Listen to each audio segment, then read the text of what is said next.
All right, we'll move to item 10.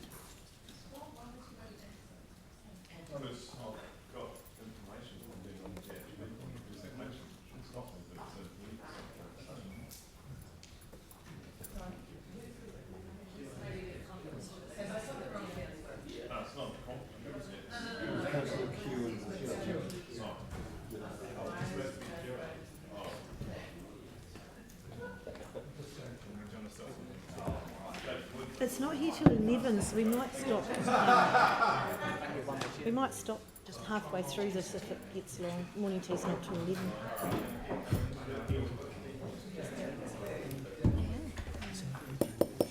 Okay, item 10. Welcome, team.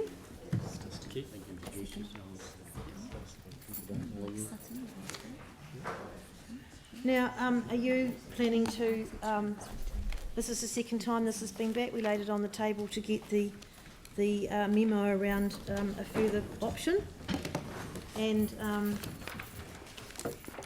so this is regarding the Bexley closed landfill and the Foreshore remediation project. So previously we had 3 options, which was containment, protection and do nothing. We've sought a memo on a further option of sheet piling. We're receiving the memo here today.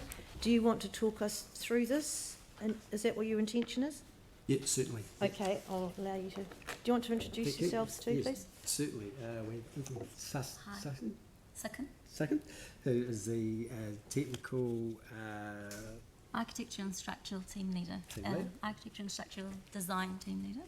Yeah, and we have Rowan Latham, who's our contract and project lead with solid waste. And then behind us here we have Grant Gillard, who is our aftercare officer.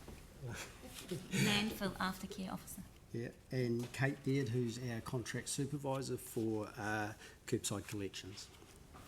So, yes, we were asked to, from the previous report, to consider the option of sheet piling, which we have gone to the engineer with the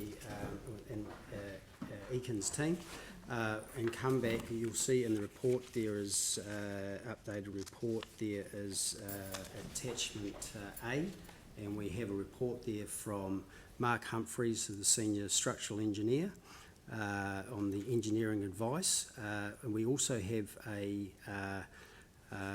the Heather Holder-Lunn, her comment there. She is the senior natural resource and environment planner. The advice that we have had back is that sheet piling was not considered to be an option that would be a viable option for that estuary environment. We have also considered, in terms of the funding for the preferred option, which was about 1.5 million, to the funding available that had been made from a budget provision for the inner city development, which was $4 million over 4 years. So that provision was for the planning and resource consent and scoping of the works that would go out for tender for that works. So it may actually come in cheaper than that, but looking at using that money available to fund the works for the Bexley landfill remediation. So, yeah, is there anything to add? I don't think there's too much to add. The content is in the paper. Really just that we went back to the engineer to discuss the sheet piling option, and they actually had already reviewed that option and had discounted it. And so then we just got clarification as to why that wasn't a viable option. So I guess in terms of informing the committee, you know, it was already considered and set aside, and then we're just trying to communicate that with yourselves. Well, that's interesting, because the question was asked at the last meeting whether sheet piling had been considered, and the answer was no. However, it doesn't mean that we wouldn't have actually called for more information on that, so that's all right. So apparently it was considered previous to the last meeting. Yeah, absolutely. So by the structural engineer. So we approached the engineering team and asked them for options, and they came back with one or two. All right. Shortlist. Yeah. Okay. So we've got questions. So Sarah was first, then Andrew, Mike, Sam. Kia ora, thanks so much. So since the earthquakes, we've done quite a lot of work along the estuary edge in Christchurch and a lot of coastal environment work for remediation. Do you know roughly how many kilometres of work we've done? They've been significant, huge value projects, though, haven't they? We're not, I'm not familiar with the work. I know there has been work, but I don't in terms of how much. Yeah. I can't answer. So probably, I don't know, kilometres and kilometres anyway. So do we have, what's the expertise like in council for doing that work and getting it through consenting processes through ECAN in the coastal environment? Hi, Ekin here, Team Leader, Architecture and Structural Design Team. It's actually, despite the fact that we've had this coastal protection issue since the earthquakes becoming more topical, we actually haven't, in-house, we haven't done a lot of high-level remediation. The biggest one we've done so far is the coastal pathway rock revetment work, which has been completed recently, and it's less than a kilometre in terms of kilometres. Other work that has been done has been generally done on a low budget, experimental or taking long-term risks basis, the smaller work that has been done, and they've been quite localised. The design teams have been, I don't know, this might be slightly out of scope, but design teams have been waiting on a higher level decision from the council in terms of what level of protection should we be going for. Okay, so have we mostly outsourced any work, or we haven't done a lot? Really? There's a lot of stuff around the estuary edge currently. Yes, so they'll be localised, smaller scale works, and some of them are, to my knowledge, which is not authoritative, to my knowledge, some of them are disposable to a certain extent, so they don't... not expected to last long. They're not done to the long-term climate change criteria. Yeah. So when we asked a similar question this morning, the answer was quite different, Dave. When we're talking about the experience of the people. Two large projects that have been done, the skirt work that we did at Redcliffs, and also the whole face, and that came back to council for approval for the causeway between whatever. Now, that was done in partnership with Skirt. Skirt did that work as part of that remediation. Okay, and we had staff seconded into Skirt at that point in time. So we were involved with both those two projects, and they would be the two biggest ones, I think. We are doing a little bit of work on the South Shore, but you're aware of that kind of thing. But those would be the two biggest jobs, I think. Then the next third biggest job done would be the work you've recently done on the coastal pathway, which is facing not necessarily the estuary, but facing the, whatever that little piece of beach is called. Clifton Beach. Does that answer your question? No, not quite. So the current work that's underway on the Rapanui Shagrock Cycleway, how long is that taking to go through consenting processes and environmental impact assessments and things? Do you know? Sorry, not familiar with the Rapanui Shagrock area. Okay, so it's around the estuary. Probably. No, I mean, I'm not familiar with that project. My team has been heavily involved with the coastal pathway one, and we have been able to go through the environmental processes reasonably smoothly because all of that was considered as part of the project planning. So the getting the right option to start with makes the consenting easier. Correct. Okay. Yeah, and pre-consent consultation. Right. Pre-consent. Okay. Because I'm quite keen to know how long it would take to get more environmental impact assessments done. Yes. Just quickly, if you look on page 51, which is a statement by Heather, she talks in there around hard edges, the New Zealand Coastal Policy Statement. She actually doesn't give a timetable, and unfortunately Heather's away today, so we can't actually have her here, otherwise we would have. She did say that under authorisation we can put in 150 cubic metres, and then after that we need to start on consultation. So Where did I read that? After more than 100 cubic metres, it's the first paragraph under best practice environmental design in consultation with MKT and the Estuary Trust, yes. Okay, so we haven't contacted the Estuary Trust yet? We haven't until we've got an option that we're going to go forward to, as far as I know, but I'm not sure if... So just on that, with option 1 and option 2, do they require consultation or just engagement with? Because option, Yeah, so I believe engagement on option 1. Yeah. We've had pre-app with Environment Canterbury on option 2 because that was the first option that was put together. yeah, And so I believe that would have a consultation process. righto. Now, Sarah, did you finish? Yeah, no, just, so in the past when we've done stuff on the estuary edge and we've come to council, we said, what's the best option? Council's gone, this is it, based on staff recommendation. And then engaged with the Estuary Trust and things like that, who've then gone, oh, hang on a minute. And I would have thought that you might have engaged with them earlier when you were looking at options.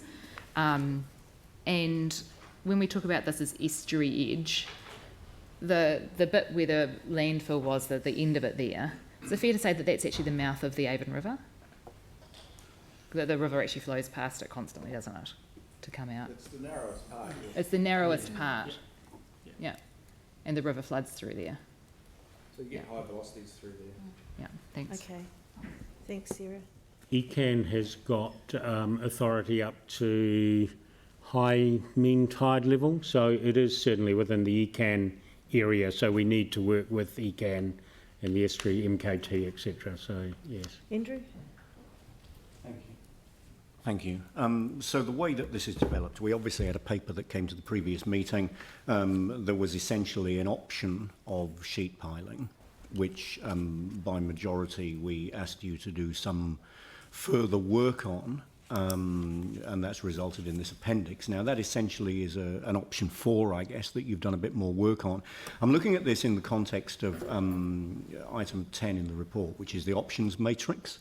And some of the information that we would normally use to populate that options matrix is there in the appendix, and that's helpful.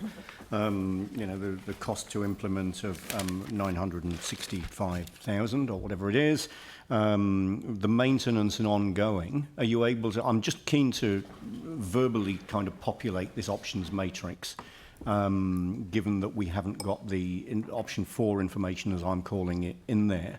So the maintenance and ongoing. With the sheet piling option. Are you able to make some comment around what that would be? I think what the advice we've had is that, you know, a hard edge structure such as sheet piling would require the same naturalised beach setting to, I guess, to reduce that environmental impact Correct. of the wave energy, etc. So we're effectively saying that the sheet piling option is the install cost plus option 1. So 15,000 would be the cost of the sheet piling option as well. Okay. Funding source and impact on rates presumably would then be the same for option 1. Well, and the cost of the sheet piling. So that's So why it we've would got be the 900 option 1 through to- cost plus the 965 for the sheet piling, which the appendix is saying would then render the sheet piling unnecessary in any case. Okay. And then I'm particularly interested in the environmental impacts. They're made clear in the appendix, so that would be a negative comment on this table around environmental impacts. Impact on Manawhenua is something that isn't canvassed in the appendix. I'm making an assumption, and assumptions are always dangerous, that any feedback on cultural values or any impact on Manawhenua would also be negative in as much as we're introducing more foreign materials and an unnatural environment into this area. Is that assumption correct? Are you able to make any comment on that? I'd say it is correct.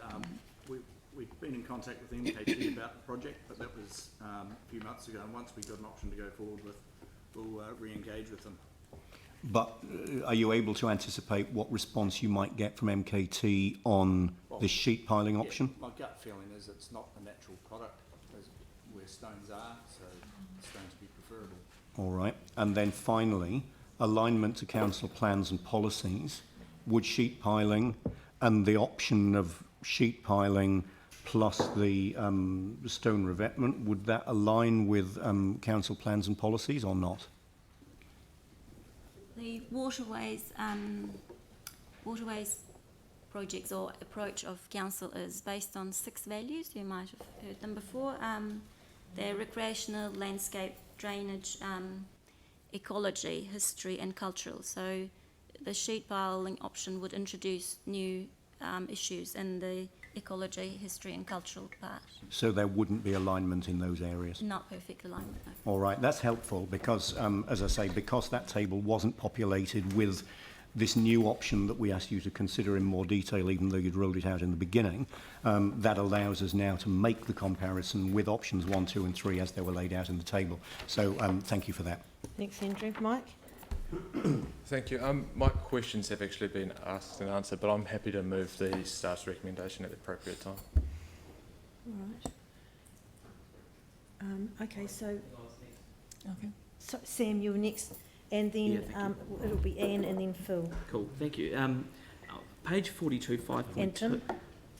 42, 5.2. For the steel sheet piling, there's a cost estimate of between 965 and 2.4 million. I just wanted you to talk me through, I guess that is quite a big range. How have we got to that number, and So why that's- couldn't it be more accurate? Yeah, so that is literally the cost of the sheet piling that we were advised, which is I think 945. I don't have the number. 965. 965,000, and then the advice that we would still require that naturalised beach finish on top of it, and so that's the 1.4 quoted in the gravel containment option. So the idea being that even if we install the sheet piling, we're still going to have to grade a naturalised beach to retain those ecological values effectively. So it would cost us 1.5 million for environmental impacts. No, it's the option 1, the preferred option, so we have that cost as 1.5 to do that Yeah. remediation work. But then you'd have the sheet piling on top of that, because that work would still have to be enacted as well as the sheet piling, because you couldn't just leave a hard edge. Why couldn't we just leave a hard edge? It doesn't fit the 6 values that we just spoke about. So key reasons, if I can summarise from the paper, is that the straight edge water along. Actually, I need to add something to Sarah's question earlier, which is about how much experience we have. We don't have a lot of experience in the coastal protection. It's a new work, but we have a lot of experience in the rivers because we have 400 bridges that we maintain, and scouring is one of the main issues at abutments. And this is actually a similar, if you can imagine a bridge edge straight abutment. Over time, water likes to just make holes around straight edges. So that's why we try to do take out the energy of the water by introducing rocks and different sized things, so that it's never a straight edge that then tries to scour around it. So that's purely a structural concern. And then we also have the environmental concern, which is, you would have seen in one of the maps, there is a sensitive eel habitat and bird habitat, and all of those animals and beings require nesting and hiding shady spots, which a straight edge doesn't provide.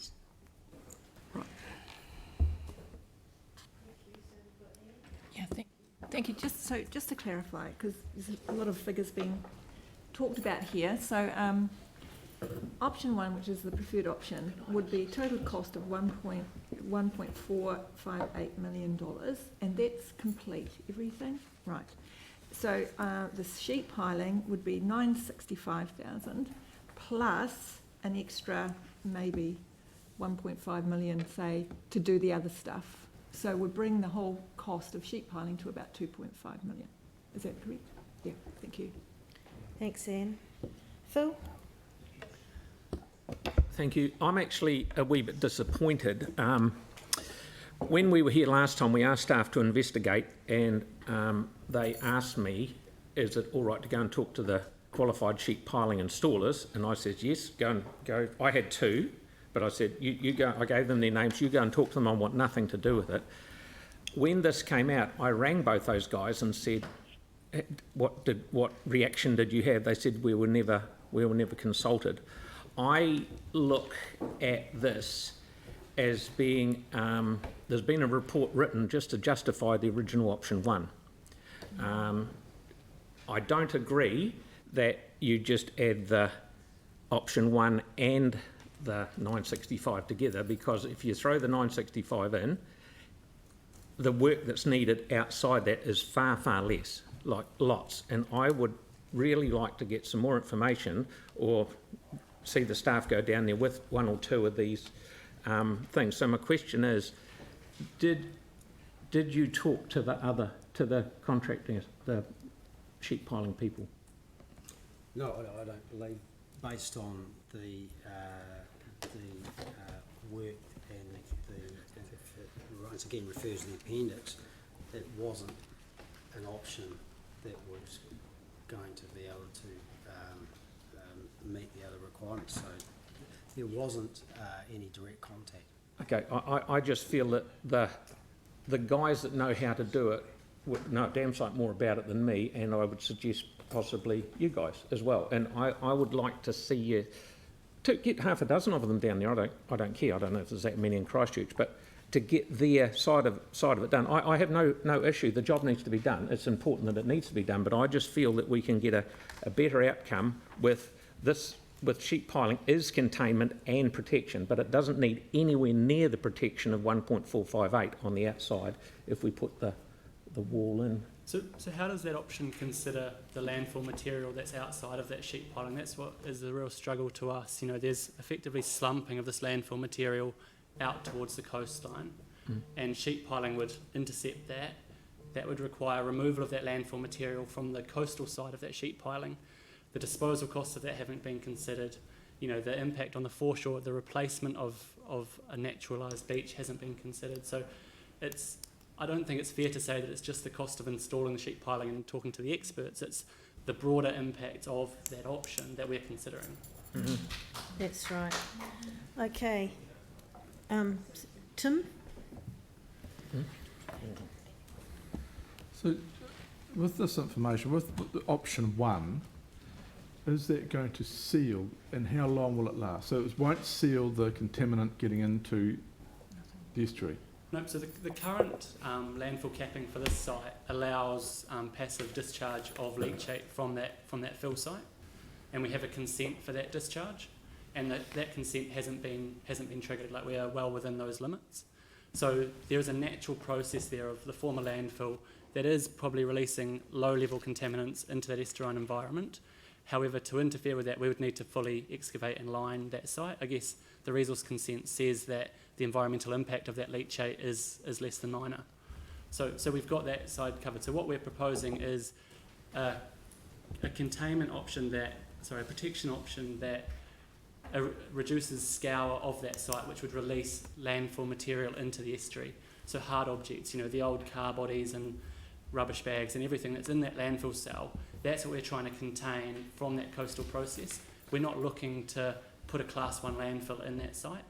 If that was the option, then we'd need to look at removal of that material, and that would be a significant cost. So with the landfill sites, so is it that the landfill, when it was being filled, was filled right up to the edge of the estuary, or has there been erosion from the estuary digging into the estuary, to the landfill site? Originally in place right adjacent to the estuary, with a capping layer over the top. The area went down in the earthquakes, and so therefore the wave action has started to chip away at the capping. And therefore we've got the exposure of some landfill materials. So the landfill was technically dumped right up to the edge of the estuary? In the estuary. And the subsidence has been up to about a metre, where it's dropped down. But digging in from the estuary, digging into the landfill? The wave action from the easterly wind is slowly eroding away at that capping layer. And so option 1 will guarantee, as close as possible, that that will not be an issue again? It will contain it. And with the annual maintenance, if there's a big storm event which washes a bit away, we can top it up with some more gravel. And the $15,000 annual maintenance for 600 metres of, I mean, that's a educated guess, really, isn't it? Because, I mean, Yeah, we've got a fair bit of estuary, and if we start, We looked at a couple of different budgets. One was from, the wastewater treatment plant along the oxidation ponds. They've got an area of Foreshore here, and they had some quotes from Fulton Hogan of how much it would be per annum to maintain that, and it was close to 15,000 for that. And that tallied with what our expert Mark Humphrey came up with when we inquired about the maintenance costs for our area. so the 2,000 metres that we've got of estuary edge where the ponds are, is that going to be an issue in the future? No, this is a continuation of that naturalised beach on the front of the estuary ponds. So effectively, that beach profile is working really well along that site, and we inspected that when we inspected the estuary. And what we're proposing is a continuation of that treatment around this former landfill. I mean, there's another former landfill to the south of the estuary ponds as well, and that is being contained by that beach. So what we're saying is to continue that along so that we have, a soft, naturalised edge to all of this activity, and that it's consistent throughout that area. So at the moment, that 2,000 metres is being maintained at about 30 grand a year. Is that, which adds to which is along the lines of the 600 metres which we're proposing to put in annually. That was the quotes I got from staff at the wastewater treatment plant for their maintenance. Okay, Yeah, so we we're don't looking. have their actual costs.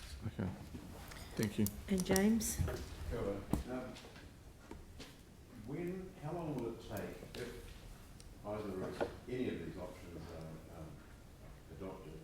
How long will it take to start with and Really, it's just that consultation process. So it's completing the conversation with Environment Canterbury and the Ihutai Trust, and just understanding any of those impacts. But we see the option one, the preferred option, as being a pretty straightaway option. Obviously, the other ones require more detailed engineering design, etc. Right, okay. another thing? Does this site affect the eel trap or eeling site that's around there? It's It right does. adjacent to it, so Yes. when works are underway, we'll have to have a management plan to protect it as part of the site management plan. And do you see any issues with that? As far, I guess you'll deal with MKT. That's right, yeah, and basically, part of the plan will be making sure heavy machinery is not going on that mudflat area. Works where you want to dig, you'll be digging from land back towards you, as opposed to going out on the shore. Right, okay. Yeah, I'll leave it at that. And the costs for that are included in the... Yes. Okay, thank you. Right, thank you. So, there's more questions? Right, so we'll go Aaron, Yanni. Sorry?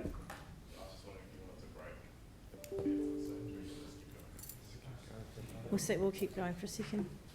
Aaron, Yanni, Jimmy. Yeah, so just option one, what's the lifespan of option one? Expected lifespan? It's in the report. I think it's 25 years. 10 years, I believe. Twenty- You But just said with the 10. maintenance chipping in to do repairs if there's a big storm event, Right, so it's a 10-year lifespan, 5 to 10, right. with potential like I've got 20, sorry, I've got 25 years written down. From last time it said 25 years, in the earlier report. It's deteriorated already. Mm.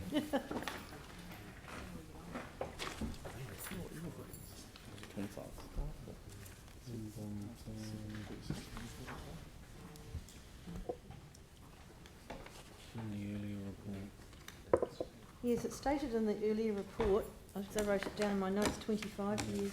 Yeah, I think that's, that's the number I recall. All right, yeah. Yeah. Can we just clarify that for sure? Because there's quite a difference between 5 to 10 to 25. If it's written in the report as 25, it's 25. Well, it's not this report, not the in this previous report. one. Previous report said 25. Yanni? Yeah, I was just wondering, just kind of, there's a lot of discussion around the whole coastal environment around this whole area, and I know we've had some information through, but just want to be clear, this area isn't proposed to any sort of walkway or coastal pathway going forward, is it? There will be a coastal pathway going within sort of 20, 50 metres of it, but it won't be going around the edge. It'll be cutting through the middle of the old landfill as opposed to going around the edge. Right. Would there be any benefit to doing the work at the same time, using the same sort of contractors or the, civil works to save money and just get it done? I haven't had any involvement with that project, so I wouldn't know. Right. Perhaps that's something we could look into, pending the result of this meeting. Yeah, and I guess the wider issue around this whole estuary edge and the environmental impacts, we're having another big debate over the cycleway. So, I'm just kind of keen that we get to a point where we can start moving forward rather than just having delay after delay after delay. So is there kind of a big vision, high principled kind of approach that we can take to the estuary edge to get resolution that would give an opportunity to just move forward? High level, I think this is out of scope. It's not with what we've been looking at, but It's out of scope for this, Yanni, yeah. but Look, there has been discussion about the wider issue. We haven't been involved in that. Yeah. maybe we could have So a for example, if we use the rock revetment, along here, then that would presumably be the same sort of thing that we might use further up if it's got the least environmental impact. Yeah, and what we're proposing using here has already been used on the oxidation pond, so that's a continuation of that work there. So for consistency, yes, but I can't really comment on what would be the best options for other areas of the estuary. Yep, so this is just purely about the landfill. Jimmy? Yes. On page 44, paragraph 5.3.3, those option 1 disadvantage, I'm concerned if this the worst case happened, how much the additional cost will be the take? Page 44, option 1 disadvantage. Whether it's the remediate. So sorry, what's the question? My question is, because you particularly emphasize the option 1 disadvantage. So that's one. For instance, like may get damage in larger storm event, or may rock displaced during increased flow if over the 5 meters second, and also show, by need to complete all 3 layers at one time. Probably not, Are these going to equate to additional costs? Yeah, additional cost. So that's that cost that we've put in there for the maintenance. It's sort of allowing for occasional storm events or high flow events that would cause, repair works rather than, a regular maintenance schedule as such. But it's under your 1.4 million. Yes, it's already included. Included. It's included in the OPEX. Okay. So that's a good question. Thank you, Jimmy. Melanie? So I've just been looking at the last agenda and it said there's one of the advantages of that, the best option that we aren't really talking about today, but was that it would last for 50 years, but it doesn't mention the length of time actually for the option 1 we're talking about today. Sure, so can you just clarify again, what did we? Oh, so it was a verbal question we asked, apparently. Was it? So it's interesting that So we've asked for clarification on the that. length of time for one was put in and the length of time for the other wasn't. Anyway. So we've asked for clarification on that. All right, so no more questions. Mike's moved it. It was on the same line, because I'm happy to go forward with debating option 1, but I do need that clarification around the fact that it's actually got a 25-year lifespan, because if it's just 5 to 10, then actually I think option 2 would be the better option. So I think we just need a few minutes to get confirmation on that. What we did discuss last time is that the work that had been done by the oxidation ponds had been done in 1995 and is still in good condition. Still robust. Yeah. So you're applying that length of life to this future project of option 1 would have a life very similar? As a minimum, so you're 25 years as a minimum. Right, so you're assuring us of that. Melanie? Do the oxidation ponds have the same level of sort of water flow and speed and things Wave that you would have in impact. the estuary edge? It's a slightly different environment. It's got a shallow shore, whereas where we are, we've got 3 different energy environments. We've got a high energy environment, Yeah. we've got a low energy environment, and then a real low energy environment. So it's quite different. You can't compare them. And what the design that has been proposed, it's going to use larger rocks to absorb the wave action in the high energy area, larger than what was used at the oxidation ponds. Right. Because they identified that risk. So that enables you to compare the life expectancy then? Yep. Okay. Sarah? So one, just to clarify, because it was the best explanation that I've heard so far. If we were to go ahead with a sheet piling type option, is there not a way that that could go right to the very extent of the landfill, or would it have to chop through landfill? Because the explanation I heard you say was really, really good. So if the sheet piling went down through the edge of the landfill, it would still leave some contamination on the coastal environment that would then necessarily need the various layering to protect it properly, which is the full cost of option one. And could you, or would you ever be allowed to do sheet piling all the way out into the estuary to the very extent of the landfill where the rock remediation would be? I think it's very unlikely. I mean, because of the sensitive nature of the estuary environment, the advice that we've had is that any structure in the estuary is very difficult to get through a consent process. Especially when there's another option. The idea of bringing the landform out into the coastal environment is going to be a huge piece of work. Yeah, but her question is, would you have to sheet pile out there to reach the end of the landfill contaminants? Yeah, if you wanted to capture all of it without having to do the other stuff. Yeah, we have landfill at the coastline. We have exposed material at the coast. Yeah, and so that's not an area within our control. Like it's a coastal environment. And even then, if you had to do the sheet piling, you'd still then need to do the wave action stuff with more rocks. Absolutely. Yeah. Okay. And more money. Okay. Okay. So we have a mover for option one at this stage. Seconder, Melanie. All right. So, is there any debate? Andrew, then Anne, and then. Thank you. This focus on sheet piling has been interesting, and the answers to the questions that have been asked this morning have been even more interesting and even more informative, to be honest.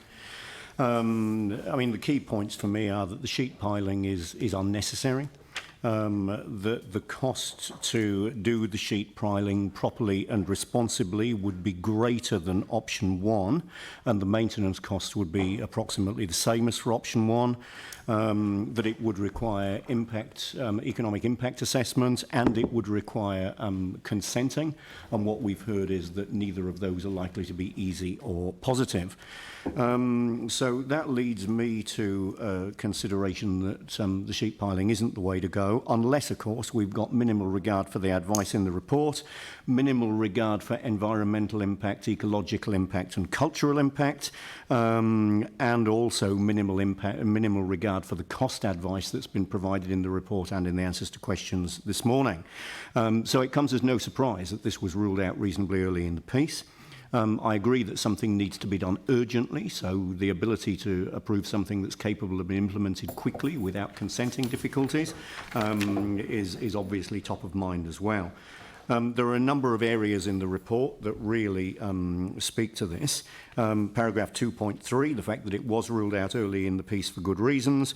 Paragraph 3.2, bullet point 1, the option was not progressed due to the sensitive nature of the foreshore area and the environmental and ecological impacts.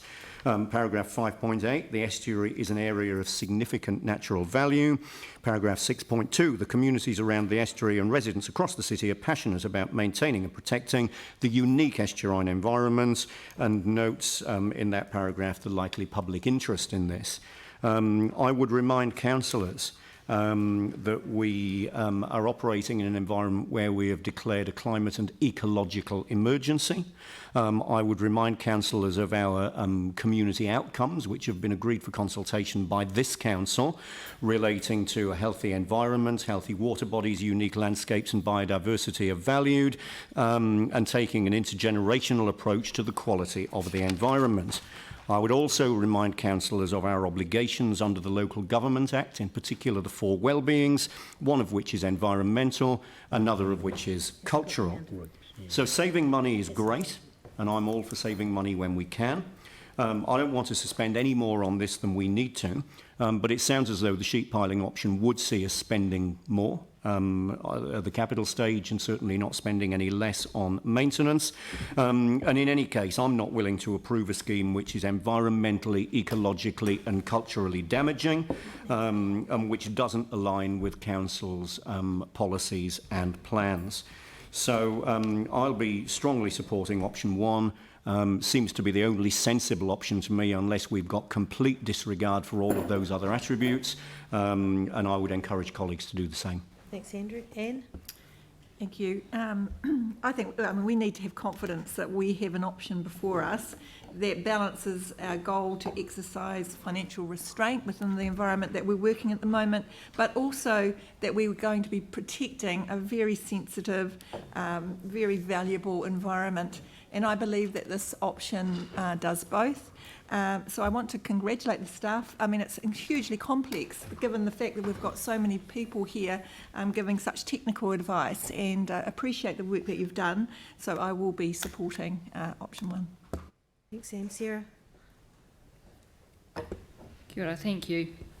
While it's really, really tempting to think that a simple hard-engineered solution would be cheap and easy, it's just not in an environment where you have water flow, coastal edge and godwits and all sorts of other fantastic creatures.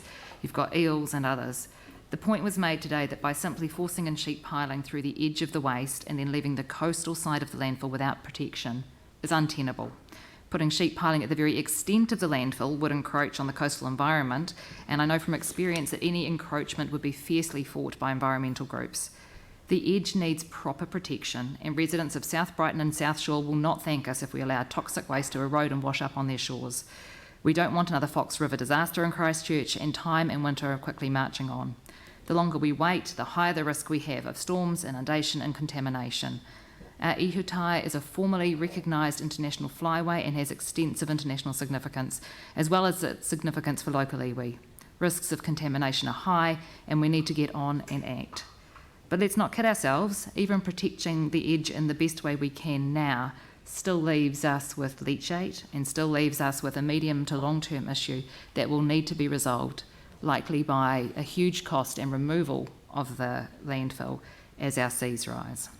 How much more money are we going to waste on chasing report after report until some councillors get enough technical information to prove that the environmental impacts are not tenable for the cheapest options? Thank you. Tim? Thank you. Look, I agree with both what Andrew and Sarah have said. There's no question about that. This has to be done. It's hugely complicated. But there is a part of me that's sitting going, I thought there was going to be an understanding of something being done, and it wasn't done. And obviously there are different views around this table on that. I would love to support option 1 today, but for me, an undertaking was taken, it wasn't taken, so therefore I cannot support this. Right, thank you. All right. Look, you'll close. We've got. I'll James, be very, sorry, Phil, are you going to speak? James, okay. Phil. I'll be very quick on this. Thank you.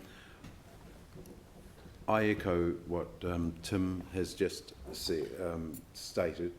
I have a real desire that we get this fixed, because it's unacceptable what is happening, and I grew up in that area when that dump was operating, and it was a terrible practice, and we need to fix it. But I have real issues with, and I'll use the word again, the process that has got us to this point right now. And as I say, I echo Tim's comments, and will be opposing the motion. Phil? Thank you. I'll be opposing this because I'm on this one that's sort of trying to bring up this other thing. It's very important that we get this fixed. The option of sheet piling, in my view, it's not. People shouldn't think that it's just a wall of steel. If I'm suggesting put the wall of steel in, which will only stick about 1 metre out of the out of the ground, because I went down there and did some levels, and then just top up the outside of it with the rocks that are already on site. Don't bring in all the AP20 and AP100, which is a lot of extra expense coming in. I don't know whether we've got a resource consent yet for what we've got down there, but you are right, David, it's 100 cubic metres and you need a resource consent, but looking at the length of it and the cross sections of that, there's 3,000 cubic metres of stuff we're going to move doing option 1 or option 2. It doesn't matter. It's even more for option 2 because it's thicker. I think that it would be a lot better to just have a yarn to some guys that do install this stuff, because that you don't just do the sheet piling and add all that other cost on. I know it needs shingle on the outside to make it look good, but it doesn't need to be that expensive. It doesn't, because all the rocks are already there. You don't need to bring all this other stuff in. So I'll be voting against this. Sam, and then Melanie. Yeah, thank you. I'll be opposing it as well, purely on the basis that I think we actually could have more information around the option that Phil suggested. I'm not someone that usually asks for more reports. I don't agree with that. But my understanding was from the last meeting that we actually would get a technical option on that. In my view, the adding option 1 and what Phil was proposing together is not the solution, and I just don't think that the facts stack it up. I would have preferred to see greater efficiency within that option, so I can't support option 1 today. And this really feels like we're putting a band-aid over a wound, and in my view, if we were going to do anything, we'd go option 3 or with what Phil's got, so I certainly won't be supporting option 1. Melanie? Well, I agree with what Andrew and Sarah said. I will be obviously supporting this. I think the option of sheet piling purely to save maybe $500,000 is not really, a good option when we should be considering the ecology and the cultural aspects of the estuary. It's so obvious to me that that's what we need to consider first before anything else. So that's why I'll be in support of this. Thank you. All right, I'll just quickly say something and allow Mike to close. And just to remind members that the purpose of a debate is to listen to all sides of opinions, and you're able to change your mind during a debate, should you choose to. So we've heard a lot about the sheet piling option today. We didn't actually call for a full report, perhaps we should have, but bearing in mind the costs of that, I'm actually happy with the information we've had in the memo and having staff here to answer our questions, which we've had a lot of questions today, and they have been answered in a robust manner to give me comfort to actually support option 1. And I think the big thing, and I think someone coined the phrase that it's not just the cost of the sheet piling, but the broader impact of that. So we've got to take just the financial cost of that option, and Anne talked about the balance of all the facets of this report. So, I've often accused decision makers in other areas of putting the economy over the environment. In this case, the environment is screaming out loud and clear for attention, and all the stakeholders would support that view as well. The challenges of any sheet piling option going down through the bed would be very, very significant. So we are taking the costs out, and I think option 1 is a robust option for cost-wise as well. The OPEX is not too bad, and it may not even be that full cost because of the contingency for weather events. So this is titled the landfill, but it wasn't a landfill, it was a dump. We don't build them like this anymore, so this is actually a consequence of bad practice. We're not going to find any perfect solution here, but it's about actually protecting or containing this urgently. There's a sense of urgency for this because we don't know when the next weather event's going to come along, or a storm surge to come and sweep this rubbish and this horrible toxic stuff out. Yes, there is leachate, but it is considered minimal, with minimal impact. So I'm actually going to support this because of the reasons I've outlined, but also with the urgency to actually get on with this. So I encourage all members to think about that. It's not just financial, even though option 1 is a financially robust option, and it's about the environment. We will be engaging with stakeholders around this when we have made the decision, whatever that may be, but please consider that, members, and vote wisely. Yanni, have you got... Do you want... Okay. Yeah, I've listened to the debate, and I have a lot of sympathy for those that want to get something done, and for the reasons that they've stated it. But I think the first principle for me is that when council passes a resolution to get something back with options, and then we get a report saying the option's been ruled out, it's not actually giving us a report with options at all. So I do have sympathy for that point of view. I do think when we ask for things, we should get the ability for the councillors who have raised it and supported it to make that decision in the report. And I don't think they have that information today. So I will not be voting for this to be approved today. Thank you. Okay, I'll allow Mike to close. Thank you. Look, I just think councillors just need to be a little bit careful about the vote they're going to make. Actually voting against this could actually create a really negative outcome for a really sensitive environment. It's very clear actually when you read through the additional information that we've received and actually listening to the responses from staff to our questions that actually sheep piling is not an option, and actually the cost to do it is probably going to be more than option one. And we've had a number of options that have been considered through this process that range from $250,000 to $9 million, and we have not gone anywhere near $9 million. And actually option 3 I think was more expensive. You know, sheep piling sticking up a metre in the air would have visual amenity, and obviously it wouldn't actually deal with any of the waste material on the coastline of that sheep piling, which therefore requires all that rock placement. So, you know, why would we even be going down that, knowing actually other environmental impacts that it would create? I think we need to realise that our estuary is a unique and sensitive environment, heavily populated by many species and habitats. At a time when we know human activity is causing serious biodiversity loss, including current rate of species loss being 1,000 times greater than historical rates, it's the decisions that we make as a council, where they have a direct link to our natural environment, that either just create that alarming and really concerning trend to continue, or actually be able to start making a difference. You would think, you know, in 2020, we would start to learn from some of the mistakes that we've made in the past. It's actually time that we put the environment front and centre when we're making a decision. It's not always about dollars. And the funny thing about this is the dollars actually work for this one. So I'll support option 1, and I really do urge those that are concerned about the process, actually a vote against this could have a really bad outcome. All right, thanks Mike. I'll put the motion. All those in favour say aye. Aye. Opposed? No. Can you raise your hands for opposed? 1, 2, 3, 4, 5, 6, 7. 2, 8, 4. There's 15 of you. You want to call for division? Okay. Councillor Templeton? Yes. Councillor McCallum? Stay. Councillor McDonald? No. Councillor Johansson? No. Councillor Galloway? Yes. Councillor Daniels? No. Councillor Coker? Yes. Councillor Chen? Yes. Councillor Scandrett? No. Councillor Major? No. Councillor Keogh? No. Councillor Goff? No. Councillor Davidson? Yes. Councillor Cotter? Yes. Councillor Turner? Yes.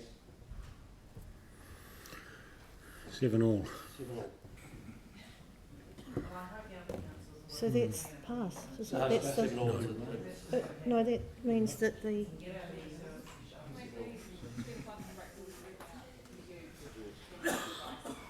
Yeah, I think so. No. It's not lost, it's not won.